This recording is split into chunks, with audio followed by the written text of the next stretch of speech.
Welcome to Understanding the Bible with Pastor Stephen. This is episode 29, America and President Trump. This is July 14th, 2024, the day after the assassination attempt on President Trump. And for those of you who are watching the video, I'm sorry I don't have my bunny today. I was rushing to get this done and I really didn't want to bring her in here and set everything up. So I've just got the American flag and one of our original Revolution flags, the Gadsden flag, which I believe was put together by Benjamin Franklin in a printing that he did. But the "Don't Tread on Me" with the snake and the 13 colonies, that's what that is. So I hope you get something out of this. Please listen and bring your Bible because there's lots of verses to go over today. So first of all, I want to point out that obviously Trump is just a man. He's not the savior of America, but he is the only politician out there that has been proven to fight for truth and freedom and justice in this country. And I'm talking about signed legislation, not just lofty speeches. So my church failed miserably to talk about this the day after the assassination attempt. We should be comforting God's people because if you're in America and you love this country, then you care about our leaders. And as pastors, we should be talking about these things. We need to ask for prayers for our nation and for its leaders. And at the very least, to build up the believers and give them the courage to fight for what is right and to fight against the devil. So if your church didn't talk about this, at least to do a short prayer for President Trump and his family, your church has failed. And unfortunately, my church has. So that's why I want to talk about this today instead of continuing with the finances series. So I want to read something from King David. He was the rightful king of Israel when a mentally troubled false king, Saul, was trying to kill him. Interesting, the parallels there. Now, I'm not saying Trump is a prophet or anything like that. I'm saying this is an analogy, okay?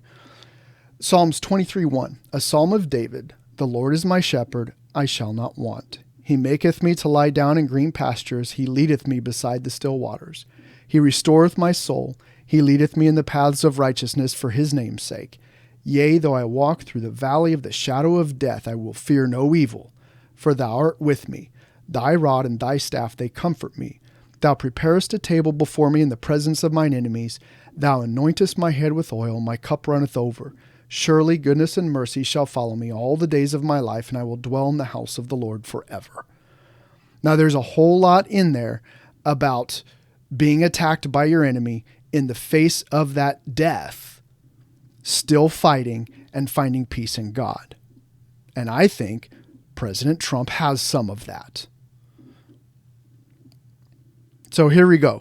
If you don't watch the news, if you're completely oblivious to what's going on in the world, this is what happened. Yesterday, there was an assassination attempt. Trump went off script. He turned to look at a chart off to the side. The shot intended for his skull, instead of hitting the back of his head, grazed his ear. 2 other people died with the subsequent shots that missed him. So spectators in the crowd that came to see Trump. And then the security detail rushed to get him off the stage. And he fought with them to angrily raise his fist, show his face above the Secret Service people and shout, "Fight, fight." And he was pissed. So that's what happened yesterday. So there's some people out there who say Trump faked it to help him get votes. And I just want to bring that up because it is out there. And anybody who's followed politics, any actual videos of Trump over the last 20 years, even before he got into politics, could clearly see that Trump cares about people, especially the little guys. He's not someone who could murder people. He's not a Hillary Clinton, okay, or an Obama. So just understand that these people who say it's fake, they always accuse those on the right, the conservatives, the Republicans, of what they do. They fake things. So they think Trump's faking it, okay? So to those people, you're not worth my time. You're not a reasonable adult and facts don't matter to you. I'm done with that. But the majority of people that think this was merely a huge mistake by the Secret Service, a lack of protocol or a lack of resources that were denied President Trump, yeah, that's true. But no, that's not what happened. Listen, I was infantry in the military, okay, the Army. The lowest level. I'm a nobody, okay? I was just basically a private, an E4. And I learned the number one thing you do when you step outside is you scan the closest rooftops. And then you scan the next ones out to 300 yards because in the military, you're trained to shoot at least 300 meters. Okay, 300 yards. The first building on that side of the stage within line of sight of President Trump was only about 150 yards away and there was nobody there. No Secret Service. You're telling me nobody looked at that building through their scopes? There was a ladder on that building that allowed people to climb to the top that was placed there. There were rally goers pointing out the shooter before he shot, like minutes prior to the cops. There was a sniper on a roof looking at the shooter and ready to shoot, but he let the guy shoot 4 or 5 times before he shot the sniper in the head, before the sniper shot the bad guy. So my point is, this was clearly allowed to happen. That means someone needs to be punished for treason. The Secret Service, the cops, the DOJ, everyone involved allowed this to happen, if not actively participating in it by grooming the shooter or providing him with training or weapons. They intentionally waited till after he fired to take him out, thus eliminating any witness to their help in it, while appearing to be heroic and saving the president's life. So don't tell me that the only high rooftop with a clear line of sight to the stage was not considered as a threat or they didn't know someone was up there.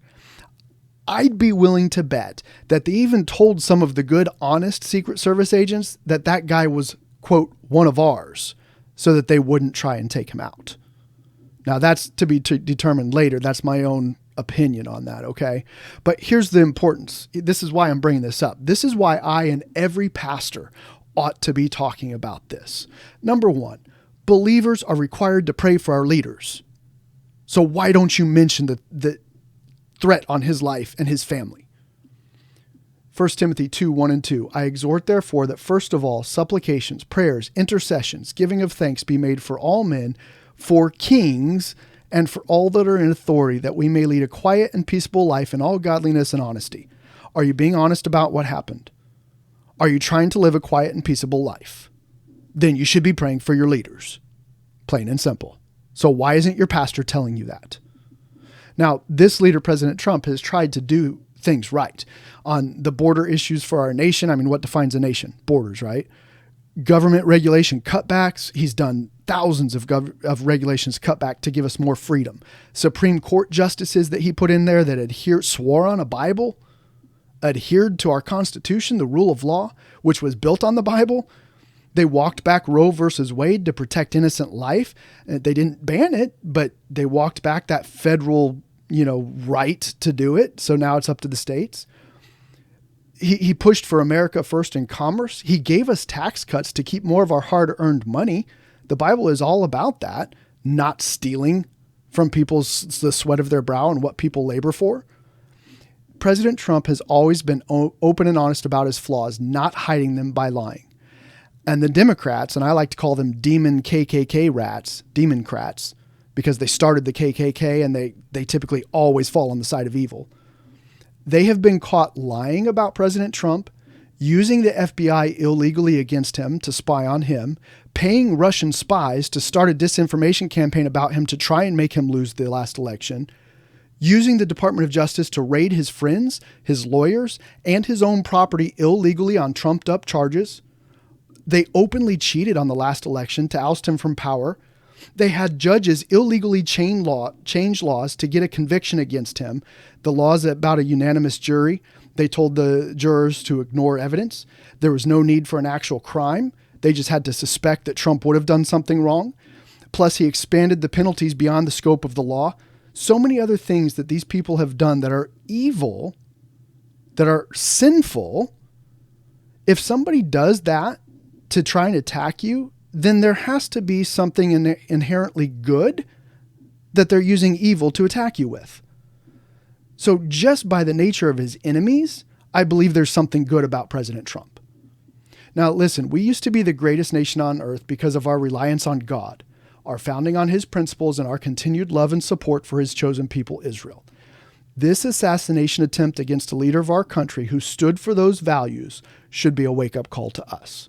Our nation is under attack by our own government, And President Trump is a fighter for what is right, and those that are evil hate him for it. So we ought to be fighters. We ought to learn from President Trump, who has the courage that a Christian should have, because we have God on our side. I encourage you to look at the video of the shooting.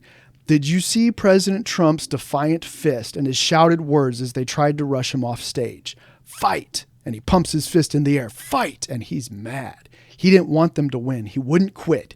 He had justified and righteous anger at the attempt on his life. All right, let's get to the Bible verses, guys. Why do I believe that we need to grow a backbone as Christians and fight? All right. God uses people who fight. Now, I could read the whole Bible to you, all right, but I'm not going to. The entire Old Testament is about righteous people fighting. David and Goliath, the entire book of 1st and 2nd Samuel, King David's mighty men, the book of Judges, all of them fighting and killing their leaders and tyrants who were actively committing evil acts. Then in the New Testament, Jesus telling his men to buy swords, one of the last things he told them to do, but don't use them yet, but buy a sword and have it. Then Revelation, the two witnesses that killed those who attack against them. And of course, Jesus as king coming to slaughter the enemies and then ruling with a rod of iron for 1,000 years. Well, what does that mean? You might look into that, ruling with a rod of iron. That's swift punishment when you commit a crime. What about Paul? Paul used the law against his own government whenever they beat him or jailed him. He demanded his rights as a Roman citizen. So listen, what can we know from this? What can we learn from this? Christians who sit on their ass, pardon me, and refuse to fight because they think, well, I'll just pray and let God, or let go and let God, it'll be okay. Oftentimes, not always, but oftentimes these people are hiding weakness and cowardice because they don't want to take action. God uses people, human beings, to accomplish his will. How do you expect to be used by God if you won't do anything but pray? When I talked to my daughter about this and what a weak bunch of pacifists the American Christians have become, she said, I believe they need to pass a fist through somebody's face. And I thought that was hilarious because sometimes that may be necessary. Sometimes it requires more than just a fist. Violence is not always wrong. Now, let me point out a very logical thing that most people don't even think about. American Christians like to rally around the patriotic support of our soldiers. But how many of you would really pick up a rifle and kill someone if called upon to do so? We are happy to have other brave people pick up rifles and fight to defend our freedoms. But are we willing? Now, I did my very first season, episode 12, I did one on should a Christian join the military. Emphatically, the answer to that is yes. Read Psalm 144, verse 1. All right? Now, I keep promising the Bible verses. I got them right here, okay? Proof that physical fighting to the death is something that God desires in a strong Christian man when it's necessary. Psalm 149. Verse 5, let the saints be joyful in glory. Let them sing loud upon their beds. Let the high praises of God be in their mouth and a two-edged sword in their hand to execute vengeance upon the heathen and punishments upon the people, to bind their kings with chains and their nobles with fetters of iron. How do Christians bind actual kings with chains? Kings have armies, you know. Well, you have to pick up arms and you have to physically fight and kill people. That's how. And then verse 9, to execute upon them the judgment written. This honor have all his saints. All his saints. Praise ye the Lord. Oh, I got a whole bunch more. Pay attention.